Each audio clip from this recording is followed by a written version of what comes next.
Is when you're ready for us to start talking. So, hello, it's James Shaw here from the Greens, and I'm here with Lucy Lawless. Or aka Sappho. Yeah. So, tell us, why are you dressed in a robe with a great deal of hair? Because I just took off a big golden dress, like ball gown, like Cinderella, because I'm doing Pleasuredome, and I thought it wouldn't be very suitable for a Greens Party messaging. Well, that sounds fabulous. Can you tell us about what Pleasuredome is? Pleasuredome is this fully immersive. We've kind of tried to make a theme park for grown-ups, and it's I play an infamous lesbian nightclub diva who's nursing a terrible cocaine habit, and then she falls in love with the really hot daughter of a very nasty New York property developer. No names. And it's a lot of fun. So it's got all the great music of the 1980s when New York had Studio 54, Paradise Garage, and we're trying to bring people back to that time of a lot of bad behaviour going on, but it's a great backdrop for terrific storytelling and just a good night out. Yeah.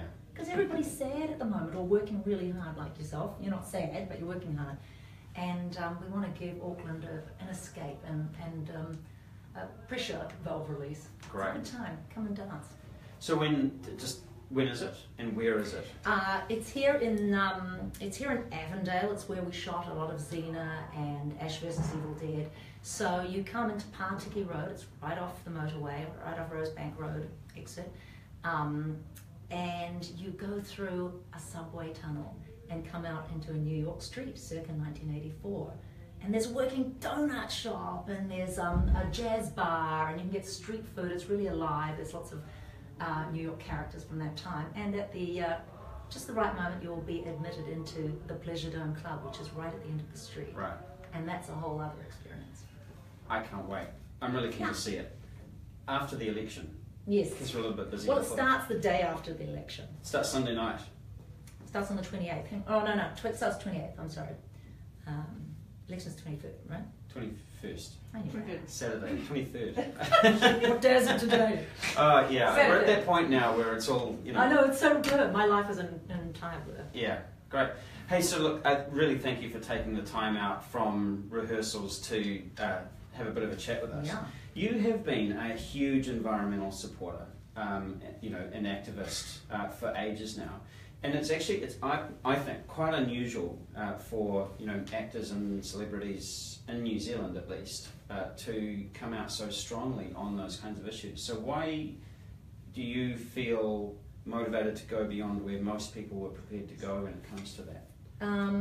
Two things. One, that I evacuated the day of landfall of Hurricane Katrina, and it was such a terrifying experience for everybody in the city. And one day I'll write it all down, all the craziness that ensued. So that's one thing. It sensitized me to what the reality of increased and more ferocious extreme weather events, more frequent, what that's going to feel like for people in the future, whether it's me, my children, your kids, anyone. The number two reason that I feel really strongly about this is I feel a lot of kinship with people that I don't even know. So I have a very strong sense of the brotherhood of man, and right. When something happens to someone a long way away, I guess that's why I'm an actress. I feel it, or I think that I feel it. And so those are the two reasons that I cannot but use whatever you got. You need to use in this fight, whatever your sphere of influence is. Right. All hands to the pump, man. This is tremendously serious what's coming towards us. And that's why I think people in New Zealand, our duty is, to party vote for the environment, because that's your children. We can't live without a clean and stable environment. That's no kind of life for your kids. So I'm very strong. I end every text with "Party Vote Green." # Party Vote Green. I've noticed that. Thank you for that. to my, really my appreciate national your party voting friends, because I live in total blue area, right? Party Vote Green. And how do they react? Well, they're starting to think about it. The men more than the women, funnily enough. Really? The men are, the ones that I'm dealing with, the husbands will read all the policies. They might not go and meet the candidates. Like, I quite like going to those little Yeah. meet your candidates things. Boy, it shows you exactly who's representing you. And but the guys that I know are reading all the policies. Right. You can open that door, they don't know. Excuse us a second. Hello. I'm doing sorry. Excuse us. Somebody looking for a bolt hole. They come and hang out in Lucy's dressing room because it's so quiet in here. It is. It's like, even though we're in New York. Everywhere else is chaos. Yeah. Have you told that story about getting evacuated at Oh Hurricane yeah, Katrina? I've written things down about Right. it because I know that I forget. So when really intense experiences happen to me, I write them down, and they're all over the place, but it's all going in the book one day. Right. Yeah. One thing that you don't know about when hurricanes are coming is that the barometric pressure drops. And for like 2 or 3 days before I was working on a movie there, I was going, wow, my feet are getting bigger, my shoes don't fit, my hat doesn't fit. Like, you think there's something wrong with you, but it's that everything's swelling because of the barometric pressure. Your rings, you have to take them off. Right. And that just adds to the weird discomfort. And it's also really hot. It's really hot. There's a lot of dampness. You all of a sudden you're told to evacuate. Right. You've got no water. Yeah. You've got no food. You might have some peanuts, whatever you can find in the car. You cannot get out of the flow of traffic because it ain't flowing. It's a complete car park everywhere. You can't get out to buy gasoline if you don't already have it, because nobody's going to let you back in, and it's an absolute gridlock everywhere. And there might be a sole cop standing in the middle of what we would call a roundabout, and he's trying to calm everybody, screaming because your radios don't work, your phones don't work, there's no information, and everybody's looking for, how do I get out of here? Is it true if I go east to Mississippi, I'm going to get turned back at the bridge? Right. Because then you're truly screwed. You're going to spend the hurricane in your car with your children. I saw kids on like the roof. You'd have like 12 people in a car, all the doors are open because it's so hot. They're hanging out of cars, but you're not going anywhere fast. And then you see very poor people, little girls walking the other way, la la la. This is in Louisiana, right?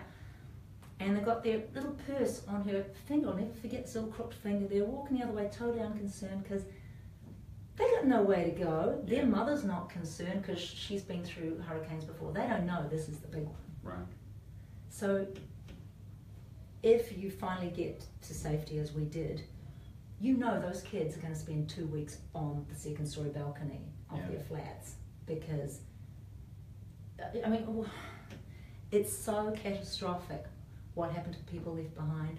People died under roofs because they couldn't hatchet their way out, and there was 9 feet of water in their houses. Anyway, these are the reasons I don't want this to happen. I don't want it to happen here. I have a friend in the Philippines, lost her entire family, held on to her mother's dead body until she threatened to drag her under. Every time that we do nothing on climate change in New Zealand, on our policy, of our energy, on on diversifying our agriculture, we are contributing to the pain of people in the Philippines, or that band around the middle of the earth. Those people are already suffering. I just spent time in the far Arctic, in the Arctic Circle, where the summer is 20 weeks longer than it should be. This has happened all of a sudden. It's exponential. I don't even get started on permafrost and ocean acidification. It's so terrifying, the reality, that I understand why people want to bury their heads in the sand and vote national. But you know what? I'm voting for climate change. Okay. So sorry, is that controversial? No. That's what's happening. I think it's. It's pretty unusual to meet someone who has actually like that first-hand experience, right? That really visceral experience of what that's like. So that's pretty extraordinary. Of course, we are 2 days out from an election, 48 hours out from an election here in New Zealand. And what are your thoughts about that? I get a sense of which way you're voting, but because there's still, there's a lot of votes that have been cast. Every party.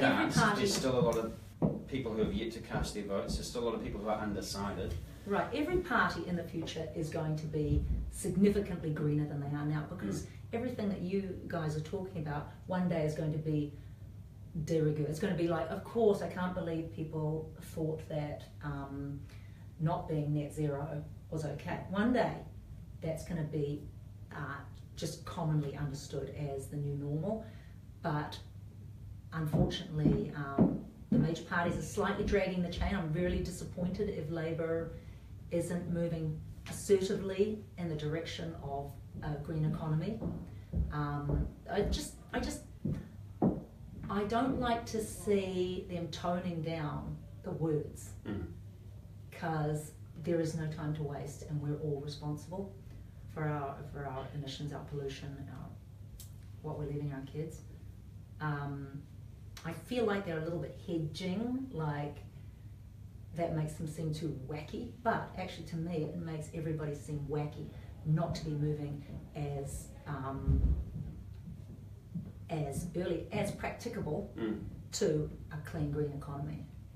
That's the only good business there is, the only smart business there is. Thanks.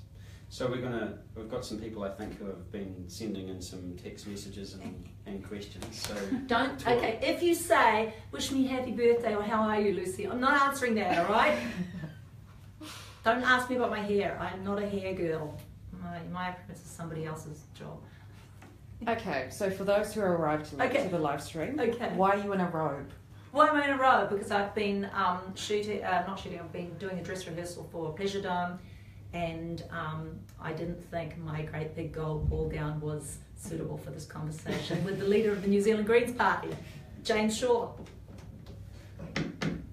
This is all you get. Yeah. This is all you get. Unless you come to Pleasuredome. Yeah, then you get the full noise. Yeah. Yeah. Will Xena ever come back? You know, I resurrect Xena every time I hear certain politicians. You get the Xena's sword alive out. and well, I do. Yeah. I wear my breastplate on the inside. Will she come back? Yeah, too damn good a character not to bring back. It's amazing, actually, isn't it, that there's been this. I mean, when was the last season of Xena shot? 2001. Right, so it's been 15 years, more than 15 years, and there's still this massive fan base out there for that show. Yeah. They were, because it speaks to that part of people that feels marginalised. Right. It speaks to people who are marginalised, for real. Very popular with African American women. Really? Super popular in the Philippines. In Italy, for some reason. Much more popular in Australia than it is in New Zealand, and with men too, which interests me.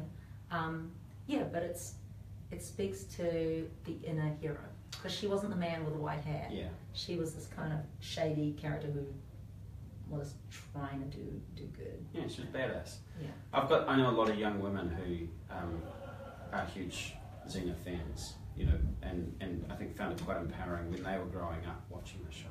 Yeah. Big with Maori women, actually. Really? Big in Maori. Yeah. Great. At least back in the day. Yeah. What else you got? Lucy, do you think we should ban deep sea oil drilling? Yeah, I do. Ban deep sea oil drilling. How the hell are we going to stop an oil leak at 2 and 3 kilometres deep? That's like 1.5 miles deep. Do we have an army of elvins with specialised hands and really strong lights to fix that shit? No, we don't. Don't do it. We can't burn what we have above ground already. Move to a clean, green economy and power source ASAP. They know how to do it. They just don't want it, because they're making so much money selling you the black stuff.